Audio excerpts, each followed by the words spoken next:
तुम्हें जो कहना है अपने पति से कहो, मुझे कुछ मत कहना, तुम्हें वार्न कर रही हूँ। Shut up, just shut up.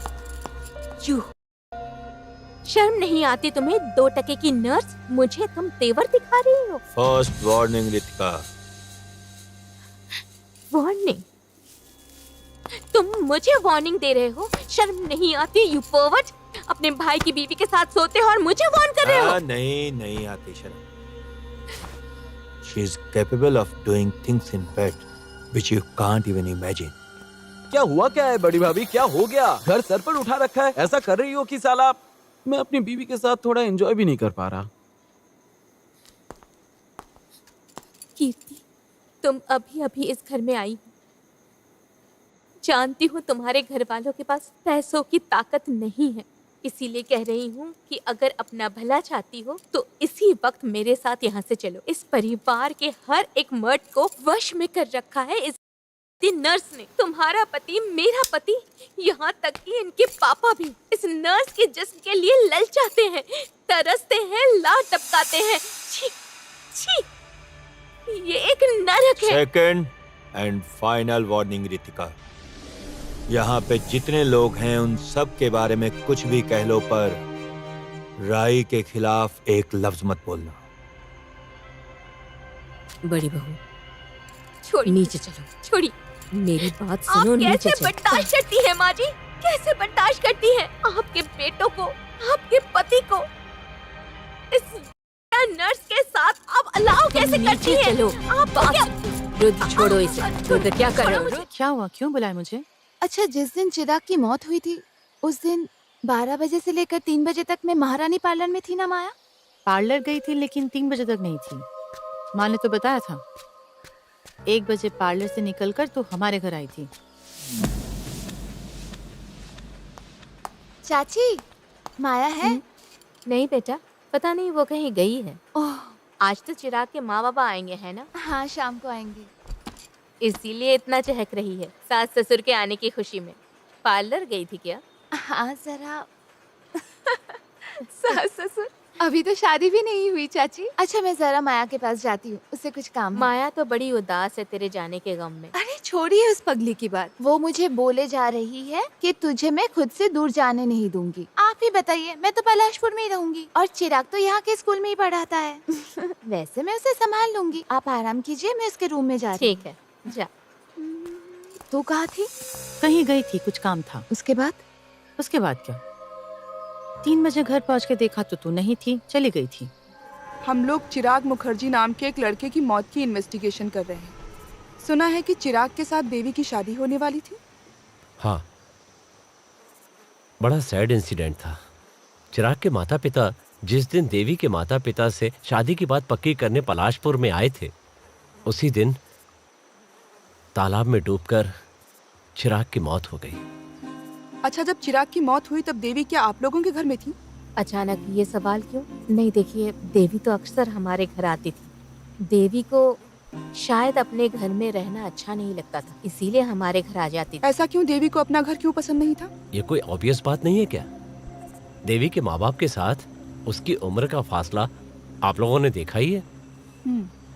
इसके अलावा वो परिवार मुझे कुछ नॉर्मल नहीं लगता। अब देखिए ना, मतलब देवी के साथ इतना बड़ा हादसा हो गया और उसके फौरन बाद उसके माँ बाप तीर्थ यात्रा पर चले गए। जरा सोचिए, कोई माँ बाप ऐसा कर सकता है क्या?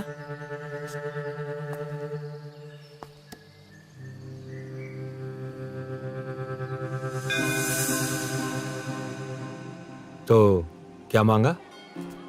पता नहीं क्या मांगा, ये बता देने से पूरा नहीं होता। लेकिन तुमने क्या मांगा है वो मैं जानता हूँ। बड़े आए, बताओ मैंने क्या मांगा, बताओ। तुमने मांगा है कि इस दुनिया से जाना हो तो मुझसे पहले तुम जाओ। चिराग, तुम्हें कैसे पता चला चिराग? देवी, तुम खुद को जितना जानती हो उससे बेहतर मैं तुम्हें जानता हूँ। खुद को? मैं तो खुद को नहीं जानती। मुझे पुरानी कोई बात याद नहीं। अरे बाबा, इसमें उदास होने जैसा क्या है? 6 साल पहले एक एक्सीडेंट में तुम्हारी पूरी याददाश्त चली गई थी। इसमें तो तुम्हारी कोई गलती नहीं है, बल्कि उस एक्सीडेंट के बाद जो तुम जिंदा हो, यही मेरे लिए बहुत है देवी। तुम बताओ, अगर तुम ना होती तो मेरा क्या होता? क्या होता भला? तुम्हें मुझसे भी अच्छी लड़की मिलती। मुझ जैसे भुलक्कड़ लड़की से तुम्हारी मुलाकात ही नहीं होती। हो गया। तुमसे मैंने कहा था कि अपने माँ बाबा से अपने बचपन की कुछ तस्वीरें लेके आना। लाई? बचपन से लेके अब तक की कोई तस्वीर नहीं है, एक भी नहीं है मेरे पास। 6 साल पहले जब माँ बाबा के साथ पलाशपुर आई थी, उसके पहले का कुछ भी मुझे याद नहीं। ना तो मेरी यादों में, ना ही माँ बाबा के पास। पता है चिराग, मुझे लगता है कि जैसे मैं इस दुनिया में 6 साल पहले आई हूँ।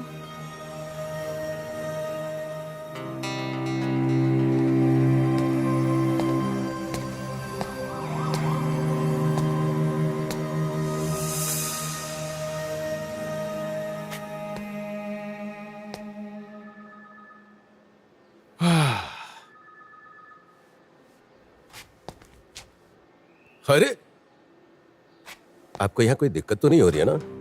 नहीं सर, अगर मेरा मेरा मेरा फोन मुझे मिल जाता तो अच्छा रहता। इतनी धूल है, इसीलिए डस्ट एलर्जी होती है। अच्छा, डस्ट एलर्जी के लिए कौन सी दवाई खा सकता हूँ? नहीं, उससे पहले आप कुछ कह रहे थे, बोलिए। आप मुझे बचा लीजिए, मुझे बचा लीजिए प्लीज। मैंने खून नहीं किया, मेरा यकीन कीजिए। मैंने खून नहीं किया इंस्पेक्टर साहब। देखिए, डॉक्टर होने के नाते मेरी एक रेपुटेशन है, सब मेरी इज्जत करते हैं। हाँ, सही बात बहुत मेहनत के बाद ये सब हासिल किया है मैंने, यकीन कीजिए। सब बर्बाद हो जाएगा इंस्पेक्टर साहब, मैं सब खो दूंगा। इज्जत के सिवा मेरे पास और कुछ नहीं है इंस्पेक्टर साहब, यकीन कीजिए, और कुछ नहीं है। इज्जत? हाँ,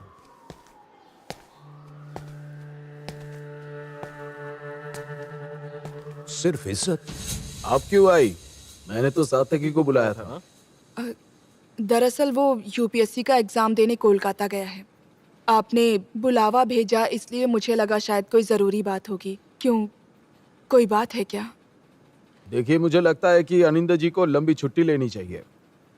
उनका ठीक से इलाज करवाइए, उन्हें ट्रीटमेंट की जरूरत है। वो पुलिस फोर्स के एसेट है। आप एसपी ऑफिस जाकर अनिंदा जी को समझाकर घर ले जाइए। डॉक्टर यानी हमारे इलाके में है डॉक्टर सांत्रा, उन्हें ही एक बार दिखाया हमने। मैडम,